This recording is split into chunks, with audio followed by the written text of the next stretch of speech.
Hello అండి. ఇంకా మా నడిపి మామయ్య వాళ్ళ ఇంట్లో గృహప్రవేశం అని అయితే వీడియోస్ అయితే పెడుతున్నాను కదండి.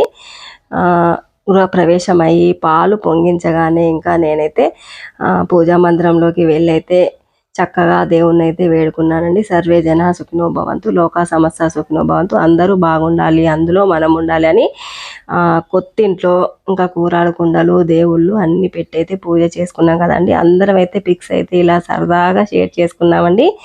ఇంకా మా ఆడపడుచు గారు, అన్నయ్య గారు, ఇంకా ముగ్గురు ఆడపడుచులు ఇంకా అందరూ కూరాడు పెట్టడానికని ఒకేలాంటి శారీస్ అయితే తీసుకున్నారండి. గ్రూప్ శారీస్ లాగా అయితే ఇంకా ఈరోజైతే సంకటహర చతుర్థి కాబట్టి అయితే ఆ సంకటహర గణేశునికి మనస్సారా వేడుకున్నానండి. ఇంక ఇదైతే శంకు మూల అని ఉంటుందండి. ఇంకా ఇదైతే దీనికి పూజ చేసి ఇంకా పంచామృత అభిషేకం చేసి అయితే దాన్ని శంకుమూలలో నవ రత్నాలు పెట్టి ఇంకా పంచలోహాలు పెట్టి అయితే శంకుమూలలో పెడతారటండి. ఇంకా సంకటహర గణేశునికి అయితే నేను చక్కగా అభిషేకం చేసుకొని పాలాభిషేకం చేసుకొని ఆ గణేశుని అయితే ఇంకా మనసారా స్మరించుకున్నానండి. ఓం గ్లౌం ఘం గణపతయే నమః అని.